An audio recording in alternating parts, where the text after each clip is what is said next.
네, 안녕하세요. 심리학 카페 가을 접어들어서 처음이죠. 그렇죠. 여름 접어들어서 한 번, 여름 접어들어 두 번, 가을 접어들어 한 번. 자주 하고 싶으시다는 말씀. 무슨 말씀? 봄, 여름, 가을, 겨울 한 번씩이면 딱 좋은데. 오, 진짜 딱 좋다. 그러니까 말이야. 항상 초여름, 중여름, 말여름 이렇게 가는 거고. 예, 오늘은 상담 및 심리치료 기법들이라고 제목을 잡아놨고요. 제목을 잡으면서 이거 배우면 상담치료사 되는 거예요?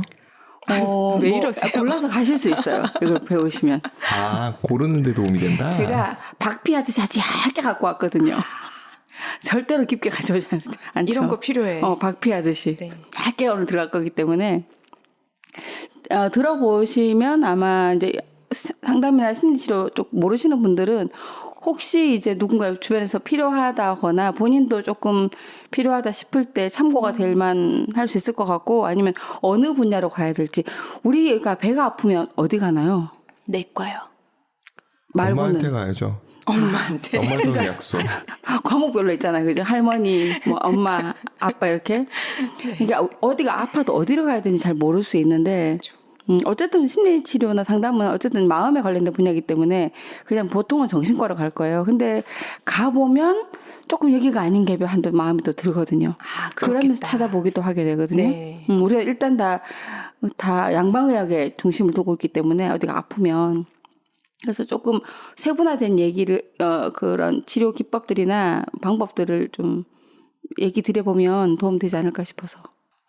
상담. 심리치료 뭐가 차이일까요? 아마 대부분 혼재해서 쓰고 있거든요. 사람들이 지금도 뭐 그렇게 아주 뚜렷하게 구별을 짓진 않고 있는데, 제가 사진을 하나 갖고 왔네요.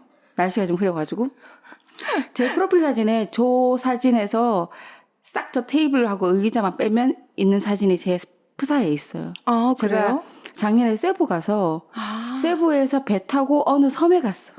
근데 섬의 사이즈가 한눈에 다 보이는 사이즈예요. 마치 그냥 살짝 올라와 있는 융기된 지면 같은. 화장실 없고 아무것도 없어. 나무 한 그루 없고. 그 섬으로 가짜 회사를 많이 만든다 하더라고. 이름이 있던데. 이름이 길던데. 버진 아일랜드인가? 그건 아닌데요. 뭘 만든다고요? 가짜 회사들. 네. 거기를 육지 삼아 이렇게. 맞아요. 그런 데 페이퍼 있지. 컴퍼니? 네, 페이퍼 컴퍼니. 아우, 그렇구나. 고급지다. 좋은 회사.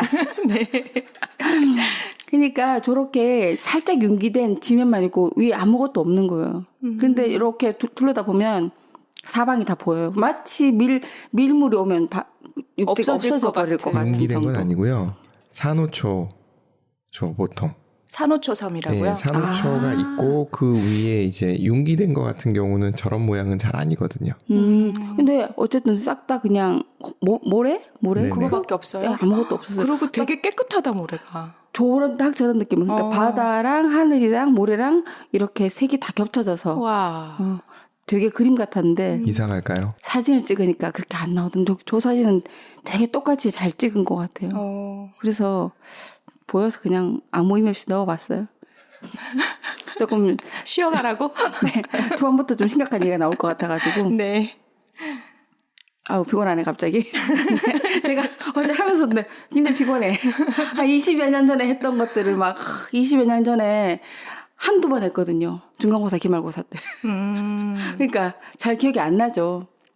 상담이라 하면 보통 이제 카운셀링이라고 해서 조금 뭐 성인 위주다 이렇게 생각할 수 있을 것 같고, 아니네요. 똑같네요. 사이코테라피라고 해서 저거는 심리치료라는 단어로 쓰이거든요. 카운슬러, 사이코테라피스트.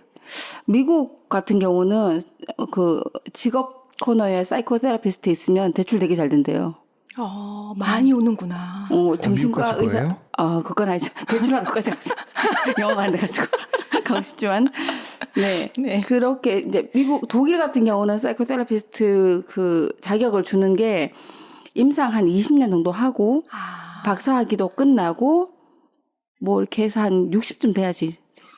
경험이 있어야 주는군요. 하기만 했다고 그렇고, 주는 게 아니고. 이론 공부도 그렇고, 굉장히 이게 어렵게 주는 것 같아, 보니까. 우리나라는 어때요? 잘 줘요. 국가고시 있잖아, 국가고시. 그러면 우리나라에서 일단 나 따고. 네, 따고. 그래서 어떻게 차이가 있을까? 뭐 크게 꼭 이렇게 뭐 구분해 쓰지는 않겠지만은 그래도 좀 세밀하게 구분해 보자면은 상담은 보통 이제 내담자라고 얘기를 하고요. 클라이언트를 그리고 내담자의 자기 이해라든지 자기 문제를 스스로 해결하고 자기 의사결정을 하고 판단하고 할 수 있게끔 그리고 최종적으로는 인간적으로 성장할 수 있도록 도와주는 정도의 뭐라 해야 되나 일상생활이 불편하지 않은 정도의 그런 심리적 갈등, 뭐 문제 이런 것들을 도와주는 역할을 하는 거고 심리 치료라고 하는 건 심각한 우리가 일상생활을 할 수 없을 정도의 병리적인 증상을 가지고 있고 그래서 증상을 제거하고 완화하고 수정하고 그러니까 클리닉 한다 그러죠. 그래서 심리치료센터를 하지 않고 클리닉이라고 상담센터 뭐 이렇게 다 혼용해 쓰긴 한데 조금 더 증상이 좀 중한 경우 생활이 불편한 경우까지를 얘기하죠. 그래서 보통은 네. 정신과 의사와의 차이는 뭔가요? 정신과에서 사실은 심리치료를 병행하는데 의사들이 직접 심리치료 상담을 하면서 하는 거는 잘 없고요. 약을 처방해 주시죠. 병원에서는. 그러면 정신과 의사님들은 약사신가요? 약사는 아니죠. 약을 처방해 준다니까 왜 그랬어요? 죄송합니다. 지금 제가 예스라면 지금 붙잡혀 가잖아 지금. 정신 똑바로 차리세요. 잘하려고 하는데 지금 말고 계시는데. 네, 잘했는데 아주 잘했는데. 한 방에 훅 보낼 수 있을 것 같은데. 철컹철컹 할 수 있을 것 같은데. 네. 그래서 실제로 이제 저희 같은 경우도 수련을 정신과 이제 정신 분석하시는 아니면 뭐 융 분석하시는 그 정신과 의사 분들 중에서 오래 하셨던 그런 분들한테 저희도 상담 받거든요. 그런 분들은 직접 환자 하루에 몇 명 못 봤죠. 그런 분들은 직접 하기 때문에. 그리고 돈이 엄청 비싸죠. 그러니까 여러 명 받느냐, 하루 몇 명 받아서 많이 받느냐. 그리고 그건 이제 아마 그렇게 하는 건 보험이 안 될 거예요, 아마. 그래서 돈 많이 내야 될 거예요. 그래서 그렇게 하기가 좀 뭐 상황상 뭐 어떤 이유로 좀 힘들어 그런지 어쩐지 대체로는 간단한 상담하고 약 처방해 주시고 그러니까 그래서 그것보다 살짝 좀 병원에 갔는데 나 병원 가서 약 먹을 만큼은 아닌 것 같고 그렇다고 가볍게 어디 문화센터 같은 데가 상담받을 건 아닌 것 같고 그러면 이제 저 중간쯤 되는 심리치료를 해주는 센터를 찾아보시면 되는데 근데 뭐 상담 및 심리치료 또는 상담심리치료 상담치료 다 섞어서 써요 이렇게 지금은 그리고 상담자 치료사들도 이렇게 스펙트럼 선상으로 이렇게 내담자를 받고 있기 때문에 어디까지 내가 하고 어디까지는 안 하고 이러지는 않거든요. 그래서 알고 계시고 가서 이제 잘 얘기하면 적절하게 해주실 거예요 아마. 그래서 이제 상담이 심리치료에서 이용되는 이렇게 그 인터넷 찾아보시면은 뭐 성격이라든지 뭐 증상이라든지 찾아보시면 여러 가지 얘기가 많거든요. 그래서 상담을 어떻게 내용적으로 기법을 달리하면 상담을 해줄 것인가. 이 사람을 어떤 그 철학관, 가치관, 세계관을 가지고 보고 상담을 진행할 것인가. 또는 그럼 형식적으로 어떤 방법으로 이 사람을 어떤 도구로 어떤 매개체를 가지고 치료를 할 것인가. 이렇게 두 가지로 제가 임의로 나눠봤어요. 아무데도 이렇게 정확하게 나와 있진 않아요. 근데 이것도 제가 그냥 분류해본 거기 때문에 특허가 있는 건가요? 없어요. 막 갖다 쓰시면 돼요. 네. 대신 뭐 뒤에는 알 수 없어요. 그래서 상담 및 심리치료 진행 단계를 잠시 말씀드려 보자면 처음에 이제 전화를 하면 예약 접수를 하고 그다음에 아마 대부분은 인테이크 상담부터 시작해서 바로 가셔야 될 거예요. 전화로는 간단하게만 이렇게 물어보실 거거든요. 어떤 이유인지, 의뢰 사유가 뭔지 이렇게 해서 초기 이제 인테이크 상담할 때 거기 담당자가 하시거나 아니면 다른 분이 하시거나 해서 그 의뢰 사유를 먼저 알아보고 그다음에 개인력, 가족력 그리고 병력이 있는지 이런 것들 쭉 이제 확인하거든요. 그 다음에 그 사람에 대해서 자세하게 파악하는 심리검사, 종합평가 지난번인가 제가 했었었죠. 여러 가지 검사들 네. 해서 그 의뢰 사유에 맞는 부분들을 찾아내기도 하고 그거 아니고 엉뚱한 문제였을 수 있고 그때 하다 마셨잖아요. 뒤에 좀 남았잖아요. 그냥 뭐 끝냈어요. 그렇게. 네. 때가 되면 또 다시 돌아오겠죠. 그럼요. 그래서 이런 평가는 한 3시간 정도 걸려요, 보통. 그리고 저걸 분석해서 평가해서 검사자가 정리를 한 다음에 다시 한 2주 정도나 3주 정도 뒤에 다시 불러서 병원도 다 그렇게 하잖아, 그죠? 검사하고 난 다음에. 근데 사실 저는 좀 병원은 대기 때문에 그런가? 그걸 3개월씩 기다릴 것 같지는 이유는 없을 것 같은데. 그러게요. 저는 저거를 검사를 다 해서 저거를 분석해서 제가 일일이 그걸 다 써야 되기 때문에. 맞아. 그게 프로파일도 보고 그림도 보고 문장도 보고 그 인테이크 같은 거 다 보고 그리고 그 사람 고민을 해서 또 자료들 찾아보고 해서 어떻게 내가 평가를 내리는가를 혼자 엄청 머리에 싸매고 고민을 하면서 그거를 이제 그게 사실 훈련의 중에 하나인데 그래서 이제 심리 검사 후에 종합 평가가 사실 가장 힘든 부분이거든요. 그래서 그 시간들이 생각보다 꽤나 걸려요. 그러니까 제가 예전에 같은 경우는 검사를 막 일주일에 2개, 3개씩 하면 그 다음 주까지 막 저걸 가지고 집에 가져가서 끌어안고 진짜 목에 막 고구마 100개 있듯이 이제 죽는 거지. 저걸 보고 또 쳐다보고 글짓기를 해야 되고 머릿속에 있는 그 가설들이 맞나 안 맞나도 확인도 해야 되고 이게 되게 지금 생각해보니까 되게 중요한 것들을 제가 정리하는 작업들이더라고요. 그게. 그 사람한테 어떤 뭐 최종적으로 넌 이래, 너의 아이는 이래라고 하는 나의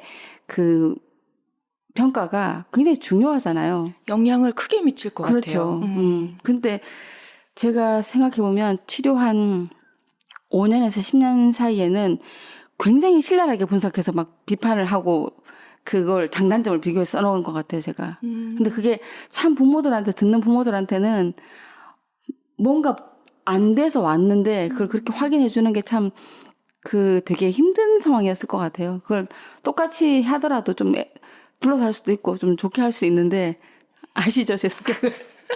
대놓고 직진이잖아요. 직진. 뭐 그래서 뭐 이런 점수는 하위 몇 프로고 상위 몇 프로 이렇게 나가시면 안 됩니다. 이러시면 안 됩니다. 뭐 이러면서 이제 굉장히 심각하게 얘기를 했던 것 같은데. 하위 몇 프로 이렇게 막 가슴에 박히겠네요. 근데 그렇게 나오니까 숫자가.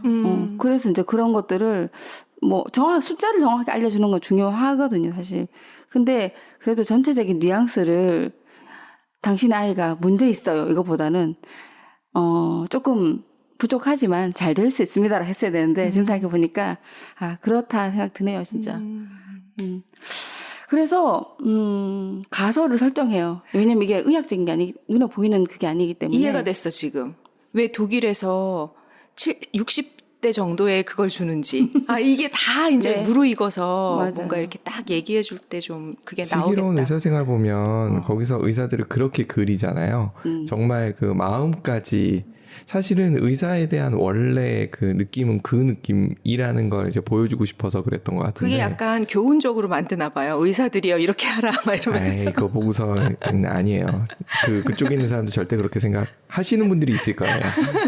말도 그나마 전 남편하고 토론을 했을 때 네. 그나마 현실 세계에 가장 적합한 분은 흉부외과 의사? 맞아요, 김준환. 맞아요. 가장 그래도 딴 사람도 너무 멀어 거리가. 너무 이상적이야. 아름다워. 그분도 이상적입니다. 그렇긴 한데 그나마 그 중에서 5 중에서. 그래서 가설을 설정하고 그다음에 이제 상담을 받겠다고 하면 치료사는 이제 상담사는 목표를 설정하죠. 그리고 이제 상담 치료를 진행을 쭉 하고 목표 달성 후에 종결을 한다라고 되어 있지만 저런 경우는 드물어요, 사실. 종결이 안 된다는 뜻인가요? 종료 선언을 상담사가 하는 경우가 잘 많지 않아요. 중간에 적당하고 안 와요. 환자 스스로 종결한다는 뜻인 거죠? 스스로 종결하기도 하고 방어하면서 나타나지 않기도 해요. 그렇겠다. 저희 같은 경우도 제 친구도 석사과정 때 걔도 이제 유명하신 정신분석 하시는 선생님한테 이제 어차피 하루를 빼서 가야 되니까 대학원 수업 있는 날 오전에 갔다가 오후부터 대학원 수업을 하니까 오전에 갔다 오면 친구가 이제 초췌해져 있는 거죠. 너무 3시간 동안 너무 괴로운 거야, 오전 동안에. 그걸 다 자기의 내면을 후벼놨으니까 오후에 수업이 안 되는 거. 그러니까 오후에 수업을 안 듣고 멍하게 있거나 나가서 먼저 가서 술집에 가 있다던가 자리 맡고 있을게 이러면서 그럴 수 먼저 있겠다. 먹고 있겠다던가. 그 처절한 20대 후반, 30대 초반 너무 힘들잖아요, 진짜 마음이. 그리고 이제 뭐 자기 이제 인생 역사를 다 훑어내고 있으니 그래서 이제 우리는 내가 가기 싫은 이유 내지는 안 가려고 하는 핑계 대는 것들이 이제 방어라는 거를 메타인지 하고 있기 때문에 알고도 있지만 가기 쉽지 않고 이번 주에 가면 또 뭘 후벼 팔지 이제 겁이 나는 거죠. 그거를 진짜 작정하고 보통 한 짧게 3년에서 5년이거든요. 짧게. 그렇겠다. 그렇죠. 그래서 이제 그 친구도 한 2년 정도는 그래도 갔어. 그래도 그 돈을 내면서. 우와. 민두덕님도 저는 이제 절에 가서 108배를 하면서 무건수행도 하고 전 집단 치료 받고 뭐 이제 저희가 체험을 해봐야 되니까. 맞아요. 어떠셨어요?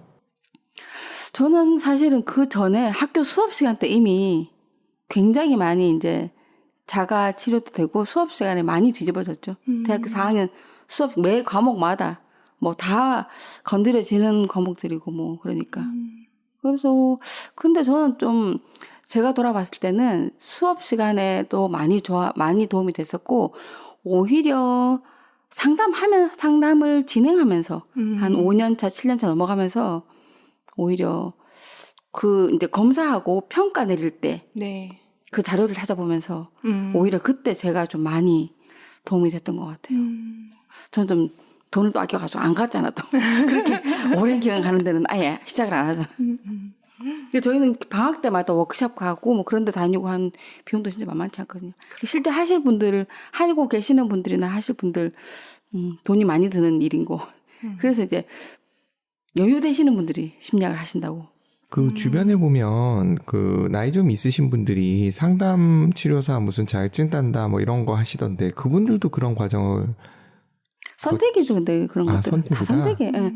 근데 이제 뭐 학회 같은 데에서 그 학회 자격증을 주더라도 그런 뭐 수련이나 연수는 뭐 1200시간 이렇게 해서 뭐 얼만큼의 횟수를 채워야 되죠. 계속 수련을 받고 연수를 하고 그리고 수련도 그런 상담 2시간짜리 이런 것들을 뭐 60회를 받거나 100회를 받거나 이렇게 요구되는 게 있어요. 그거 다 맞추고 난 다음에 시험 치고 또 자기 케이스 내고 복잡하긴 해요. 그게 간단하게 그냥 운전면허든지 그냥 일반적인 필기시험만 되진 않아요. 저희는 본인 연수도 받아야 되고 공부도 해야 되고 본인 상담 치료 받은 그 결과물도 내야 되고 그리고 본인이 직접 치료한 케이스도 내야 되고 논문도 써야 되고 그래야만 학회에서 어느 정도의 레벨로 주거든요. 그래도 필요할 것 같아. 네. 그래서 차라리 국가 자격증을 따는 거예요. 그 자격을 유지하는 게 쉽지 않은 게 여기저기 그 요구하는 조건 다 달라가지고 그거 굉장히 힘들어요. 그래서 그냥 몇 개를 가입해서 막 석박사 동안 하다가 나중에는 다 때려치우죠. 그냥 국가 자격증 하나로. 그냥 뭐 십몇 년 지나고 나면 이제 그거를 오랫동안 하던 사람들 계속 유지하기 위한 또 유지 비용이 또 들거든요. 그래서 그걸 또 뭐 계속 그쪽 관련해서 협회에 일을 하거나 하신 몰라도 현장에 오래 나와 있던 사람 같은 경우는 좀 그냥 그거 그만하시는 분들도 있죠. 그러면서 일은 계속 하고 있으니까. 그래서 하여튼 그렇게 중간에 이제 우리 스스로가 상담을 하기도 하고 내담자 되기도 하고 우리가 거울이 돼야 되기 때문에 그러니까 저런 수련 과정이 좀 길어서 평생 하기에 괜찮기도 하고 또 막 굉장히 피곤할 것 같기도 하고 그렇습니다. 저는 개인적으로 생각했을 때. 네. 저걸 좋아하시는 분들은 또 되게 좋아할 것 같고 저는 하지만 되게 피곤해요. 재밌는데 피곤해. 그건 뭐지?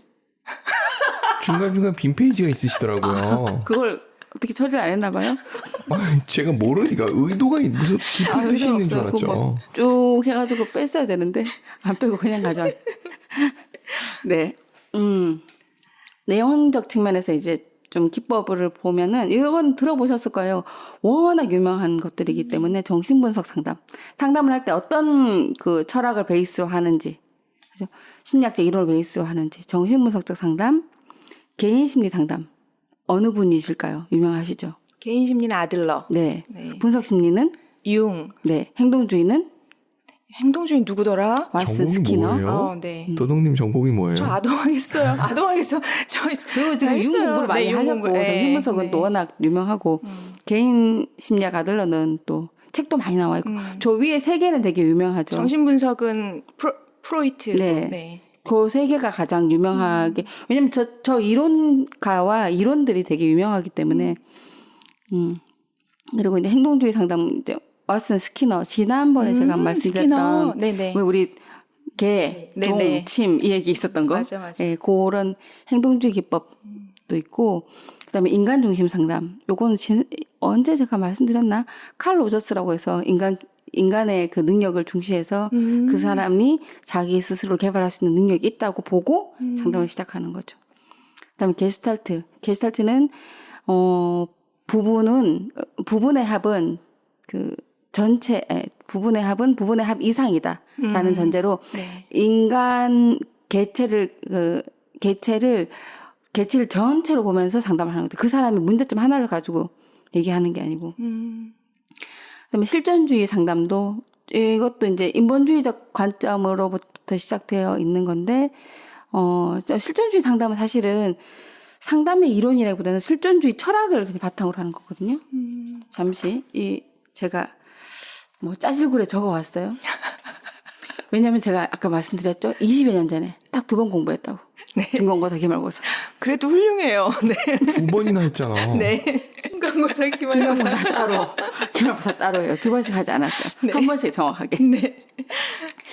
실존주의 상담 같은 경우 실존주의는 제가 좀 보고 할게요. 네. 아우, 감사하죠. 1940년에서 한 50년 사이에 있었던 그런 실존주의 학파들, 심리학자랑 정신학자들이 이제 중심으로 그들의 개념들을 설명하는 것들을 모으다 보니까 이렇게 이론들이 이제 만들어진 건데, 인간이 느끼는 경험하는 모든 것들을 이해하는 것을 중심으로 해서 인간을 돕고자 하는 그런 얘기거든요. 비슷한 얘기 같죠. 그러니까 바탕은 인본주의적 그 상담에서 조금 갖고 오는 것 같아요. 그 다음에 해결 중심 상담은 제가 이거는 따로 준비하진 않았는데 이거는 단기로 하기에 되게 좋은 거예요. 그 문제점 있죠. 문제점을 가지고 이것도 아마 행동주의적 기법을 좀 이용해서 단기로 짧게 그 행동만 해결하는데 포커스를 두는 거예요. 과정 중시하지 않고. 이거 대증요법 비슷한 느낌이다. 네. 근데 모든 문제를 정신분석과 개인심리, 분석심리를 할 수는 없어요. 그쵸. 끝도 없는 경우가 있기 때문에. 예. 그래서 그런 거 있죠. 왜 불안이나 그 불행자랑이라고 얘기하잖아요. 아들러 심리학에서. 불행자랑을 하는 사람한테 그 사람의 감정을 공감하고 위로하잖아요. 이 사람은 그것이 무기이기 때문에 그걸로 3년, 5년도 가거든요. 그래서 맞아요. 그 사람은 그걸 끊을 수 있게끔 행동주의 상담을 한다거나 해결 중심 상담을 해줘야 돼요. 떼주나요? 말로 떼지네. 말로 뗄지 비슷한 건데 네. 그거는 인지치료나 합리적 정서적 행동치료 같은 거 같이 쓰는 거예요. 저게 뭐냐면 합리적 정서를 갖도록 사고 과정을 수정해 주는 거거든요. 이걸 아마 기피팀 잘 하실 것 같아요.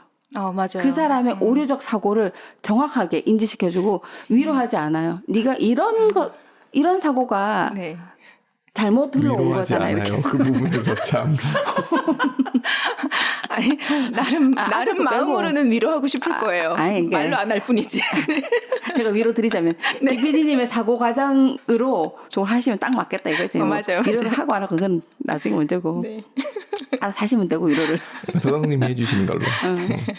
그래서 저 보시면 교류 분석 상담 같은 경우는 그러니까 대인관계 교류. 그 교류하는 그 사람의 태도, 행동 양식이 어디서 왔는가? 이거는 자아 상태, 그러니까 아이의 자아 상태, 본인이 부모의 자아 상태, 아이의 자아 상태, 뭐 어른스러움의 자아 상태를 가지고 상대방을 대하는 태도가 있어요. 예를 들어서 50대 남자가 유달리 와이프한테 이제 들러붙어. 이제 아이 자아로 돌아가는 왜 거죠. 절 보면서 얘기하세요? 유달리 앵겨먹고 들러붙어. 그리고 또 어떤 사람한테 갔을 땐 또 어떻게 유달리 권위적으로 행동한다든지 뭐 그런 교류하는 그 사람의 행동 양상이 있어요. 계속 저한테 눈길을 주시네요. 뭐 스스로 찔리는 게 있나 봐요. 계속 눈길을 요거를 보고 있어, 지금 줘요. 이렇게. 저 옆으로 좀 딴 데 앉으세요. 그냥 불편 안 하고 앉으셔가지고. 아니, 스스로 느끼시는 건데요, 뭐. 괜히 찔리나 보죠, 뭐. 네, 그런 걸로. 네. 예, 요것도 이제 대부분 다 이제 이렇게 실존주의 해결 중심, 인지치료, 현실치료 이런 것들은 대부분 다 1940년, 50년, 60년 이렇게 발달하기 시작했어요. 저는 저 정신분석, 개인심리, 분석심 얘네들이 그 1차 대전 전후 1910년, 1900에서 1920년 그 사이에 나타나고 이러면서 저네들을 토대로 같이 공부하다가 이건 아닌 것 같아 하고 뒤집으신 분들이 이제 40년, 50년대 때 다른 방식으로 이렇게.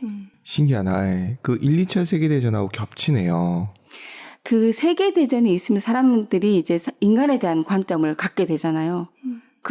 그러고 난 다음에 두 번의 전쟁을 겪고 난 다음에 다시 세상에 대한 관점을 달리 보게 되고 아마 그런 과정이 있었던 것 같아요. 그래서 아마 두 번의 전쟁을 겪고 난 다음에 조금 더 현실적이고 실존적이고 합리적인 방법들이 나온 것 같아요. 저 뒷부분들이 대부분 그렇거든요. 맞아요. 저 앞부분들이 조금 더 철학적이고 이론적인 중심이라고 하면. 그러니까 저는 프로이트를 별로 아주 좋아하진 않지만 사실 되게 이게 굉장한 혁신이었던 게 저분이 안 나왔으면 이 뒤가 없는 거잖아요. 네. 그러니까 그런 획을 그어준 역할은 했구나라는 생각은 좀 들긴 해요. 아주 프로이드 이전에 분트라는 분이 분트 심리학이 실험실 심리학을 연구를 했었는데 분트 심리학에서 구체적으로 사람에게 적용해서 최면까지 이용하면서 시작하셨던 분이 그래도 프로이드죠. 그래서 저는 지금 또 교류 분석이라 하면 이제 TA라고 많이 하고요. 트랜잭션 어널리시스라 해서 그리고 합리적 정서적 행동 치료. 저거는 REBT라 그러거든요. 교류 분석, 현실 치료,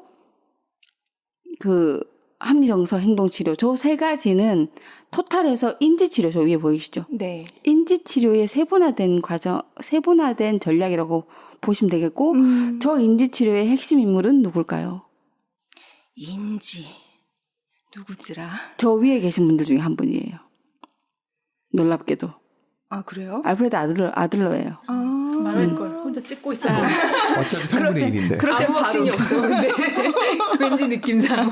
왜냐하면 아들러가 네 인생은 지금까지 흘러온 거는 네가 결정한 거잖아. 네 선택이었어. 어디다가 비난하지 말고 책임 돌리지 말고 그냥 받아들이고 그리고 앞으로나 잘해. 합리적으로 생각하고 긍정적으로 희망을 갖고 잘 고쳐서 나아가면 돼.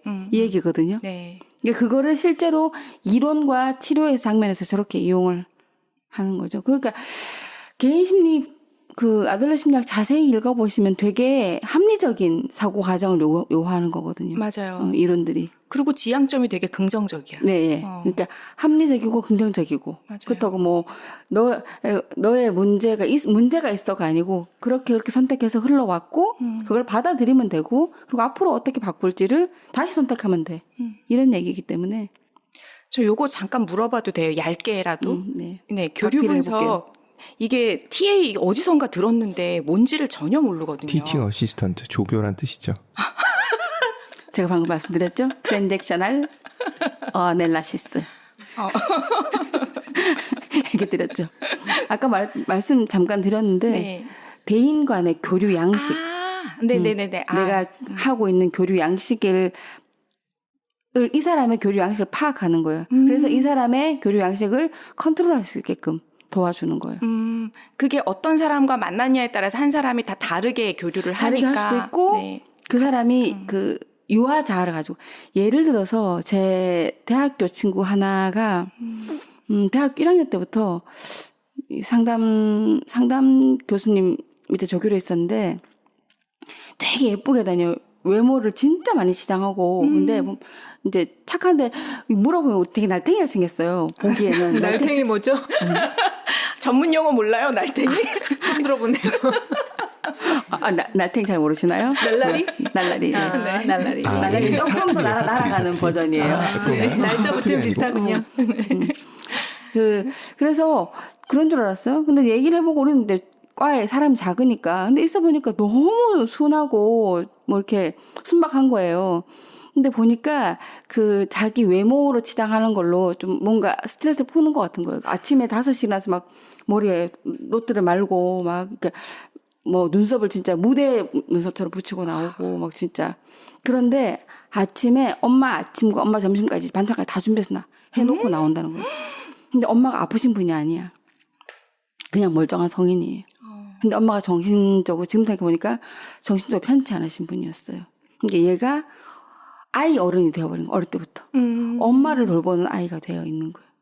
그러니까 이 친구 같은 경우는 근데 대인관계 할 때 본인이 그 부풀어 올라서 어른이 되어버린 실제 자아는 굉장히 미성숙한 그 상태에 있고 행동 양식이나 그 교류하는 그 양식은 완전 어른이 되어버린 거예요. 뭔가 조금 하여튼 불균형하네요. 편치 않아서 그러면서 친구 관계도 뭔가 좀 편치 않은 면도 있었었고 뭐 저는 그렇게 가깝진 않았는데 그런 것들을 되짚어 보니까 저도 마찬가지고 우리 과에 온 친구들이 다들 좀 정신들이 아닌 애들이 좀 많았고 근데 이건 뭐 정신과 교수, 심리학과 교수 대부분 그래요. 왜냐면 터가 안 좋은가요? 터가 안 좋은 게 다 그렇게 땡기거든. 그렇지. 그게 궁금해서 온 내 거니까. 문제가 근데 물론 점수 따라온 사람도 있지만 내 문제가 있어서 그냥 이끌려가지고 오시는 분도 그럼 있거든요. 점수 따라오신 분들이 가장 건강하신 분들이시겠네요. 뭐 그럴 수도 있는데 이제 사람이 그렇게 또 말짱할 수가 있나요? 조금 낫다 이거지 뭐.